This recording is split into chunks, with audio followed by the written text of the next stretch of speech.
if we lose a few pieces for a week, everything's not going to fall apart. Nice. We Okay. have we have duplication in multiple roles, and I think that's a testament to our talent and the ability of our management and leadership team to train people to an extent where we have this incredible talent pool. So when you do have that week of vacation, you truly do get that week of vacation. That's awesome. Um, the other thing that really changed things was COVID. For Mm, years and years and years, we were told because of the technology, because of the importance of the intellectual property we use. You have to be in a certain spot when you do your work. And obviously, COVID changed everything. So for a lot of us, a lot of these creative duties that we had that were strictly set in the studio, now all of a sudden, if I'm at home and I get a request at 9 o'clock at night and it has to be done in the next 10 minutes, I can fire up my machine and get the job done. And nice. that wouldn't have been something that was possible, 5, 6 years ago. So that's Right. changed things too and given us that flexibility because yes, we work in an industry that's not 9 to 5, right? Odd hours, evenings, weekends. Hmm. Um, but now we have that flexibility. So I feel like if you do have a weekend where you just get absolutely crushed because of an event, you have the flexibility to ease into the next week or maybe spend a day working from home so you can take care of things. Flexibility is huge right now, and it's made I think, a big difference in terms of our work life balance. Yeah. I mean, speaking of work-life balance, you mentioned that your wife's also in the media world. What do you guys, I mean, you guys aren't working together, but you guys both Right. are very busy people. Is there kind of like a safe word y'all use, or is there like, all right, we have to put it down now. We need to have a break. We need to have us time.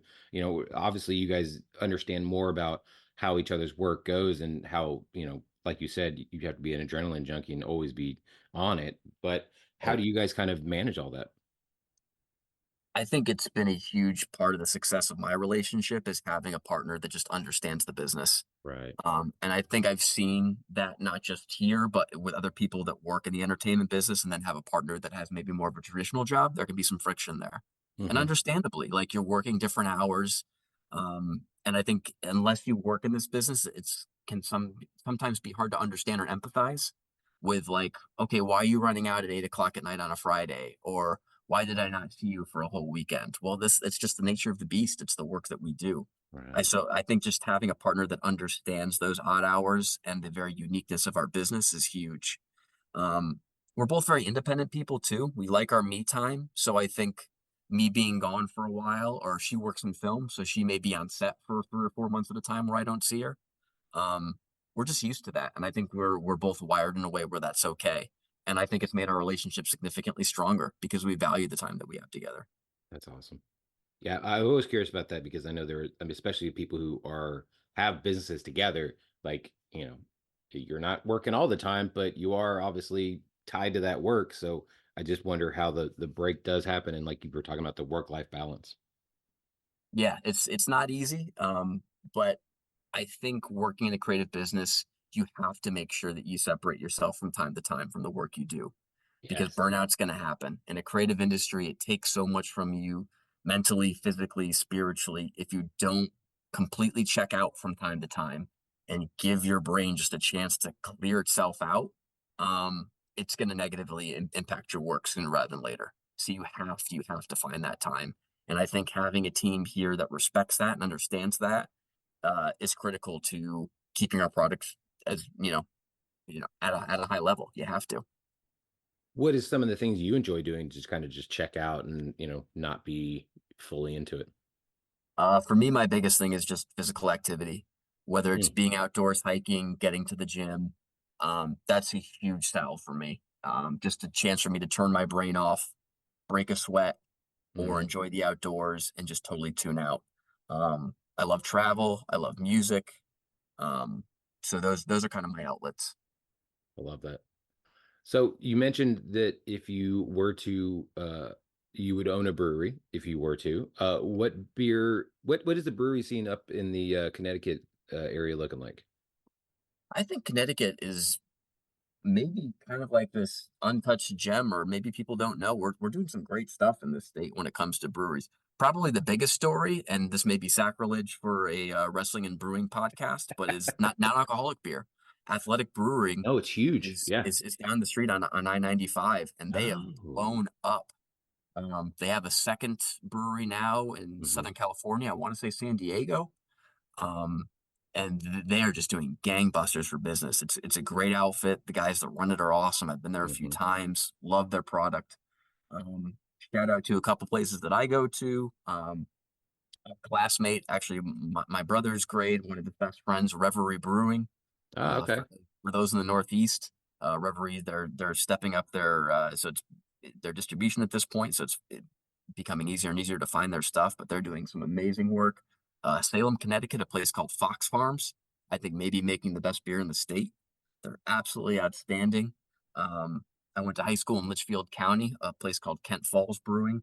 Again, just some really great breweries in the state that I would definitely back. And here in Stamford, home of WWE, where I also live and work, a couple of great spots as well, Half Full and Lock City, which are two local joints that have been around for a while now, and I think they're both doing great stuff. Love that. So, I mean, what you were talking about with athletic, you are dead on. Like I mean, so in January, I had a lot of non-alcoholic people on the show just Oh, because cool. it's dry January, and also you can't ignore the growth that is happening in the non-alcoholic world in general, whether it be beer, wine, cocktails. All, even if you want to do the alternative of herbal remedies, those the THC and the CBD market is going through the roof as well. But the non-alcoholic world is not just for pregnant women and people that are, former alcoholics. Like, it is, if you want an alternative to having alcohol, like the term sober curious is so popular now, you can put that on your Tinder profile. Like, Yeah, it's a phrase I had no idea about until I was really starting to do a little more research into the non-alcoholic world. And I love it because people are, having a different relationship and reevaluating the relationship when it does come to alcohol. And it started really during the COVID time because, whatever your vice was during, we'll say 2020, it was through the roof. It was, cigarettes were up, alcohol was up. People had OnlyFans are now buying second homes because of 2020. Like, every vice that you can imagine having was absolutely skyrocketed because people were at home. They were bored. They right. weren't really doing anything else. So the non-alcoholic really came about, I would say, around 2021, where it started getting bigger because people were like, well, I am drinking a lot and I don't really want to drink a lot, but I still want to have something to drink that's not, soda or even sparkling water, which is not a bad option either. There's so many great flavors of that, but they Right. wanted something else to drink. And so that's why we have more and better non-alcoholic. And Athletic Brewing is the best non-alcoholic beer out there. I mean, no offense to everybody else that I've had on the show, but they kind of just paved the road for everybody. Like, I know, John Moxley, he was formerly with WWE for a while. Right. He had his demons with alcohol. Now he drinks Athletic Brewing after a match because he still gets the taste of beer, but he's not drinking a beer. Absolutely, absolutely. I mean, it's obviously an industry that's absolutely blowing up, and it's Yeah. funny. My wife is allergic to alcohol, but Oh, she loves socializing. She loves going to the bars, and this has been a great alternative for her. And now it's just common. You head to a pub, you head to a bar, you're going to have a couple non-alcoholic options, which is great yeah. for someone like her. Yeah.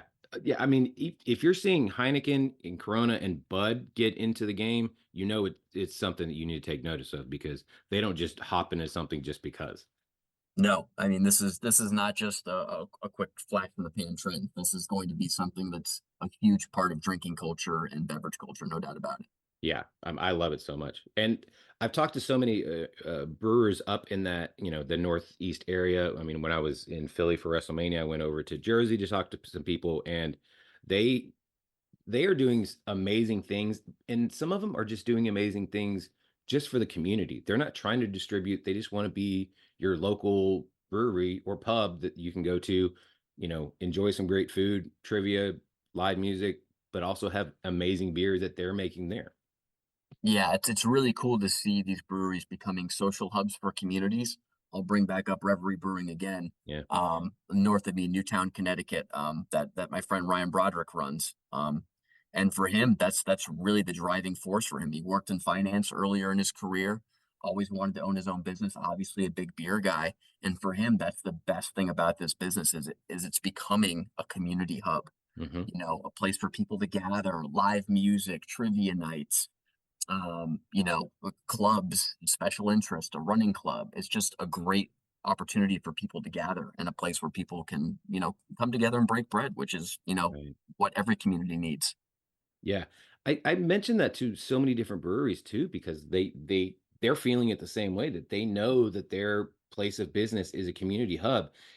And I know, unfortunately, there are still going to be some of those people that are stuck, in the days of, oh, it's a brewery that's only where drunkards go. Like why are we hanging out there? Why are people taking kids there and dogs and whatever? And it's like, no, these are very responsible people that make sure everyone is there that's having a good time, but also want to give back to the community that gives back to them. So it's a Right. it's a symbiotic relationship that people, very few people, but this thought process still is out there that, only drunk people are coming in and out there.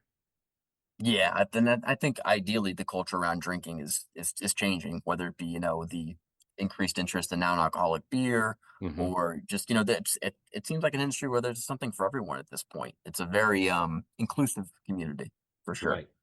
And when it comes to back to wrestling, there's been so many breweries that are doing local wrestling shows at the breweries, and people love it. Whether they go to breweries or not, they love pro wrestling, so they'll go. And for people like myself, you get both in the same place. I'm set. That's I don't need much more. I love it. I love the community ties too. And again, like independent wrestling, again, another great hub for communities coming together. Yes. I love that aspect. Now, as much as you watch and are part of, what people think of when they think of pro wrestling, when was the last time you were at a local like or independent show? Like, do you get the time to be able to do that, or is it even something that's kind of even on your radar? Because the Northeast has forever been known for having some of the greatest local pro wrestling and independent wrestling there is. It does. I should be better about that. I don't often go to shows. I have Okay. friends who work here or who are fans of the product that do really put their time in and support local and independent wrestling, which is obviously huge, like it is for any industry, right? It Mhm. needs to start somewhere, and having that healthy grassroots level of an industry is so critical to its growth. Um, but I do spend a lot of time talking to people that work in independent, Nice. promotions, whether it be in front of the camera or in back of the camera, and just trying to give them my advice. And they'll pick my brains in terms of how a production comes together, or how we put a match together, or what we do behind the scenes.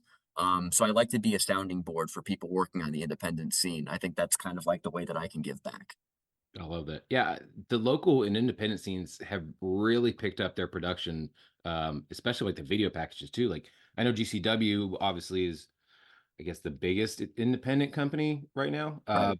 But their video packaging has, definitely gotten to another level, and they're amazing. I know I was watching AIW last week, and that company's been around for over 10 years, but what they've been doing with their video packaging, like it almost looks like, or some of them look like just mini documentaries that they've been filming for over a year to build up for this one match. And I think that's been doing amazing things too. So I think it is that bit of what WWE has been doing for, decades now. Now it's trickling down to where, oh, if we want to look bigger and, better, we need to really get our video packaging up on the next level too. And I love that there's companies and, streaming services like Triller that help promote the independent people and really help the, independent people bring their game to the next level, because they have to if, you have thousands, sometimes maybe even millions of people watching on Triller.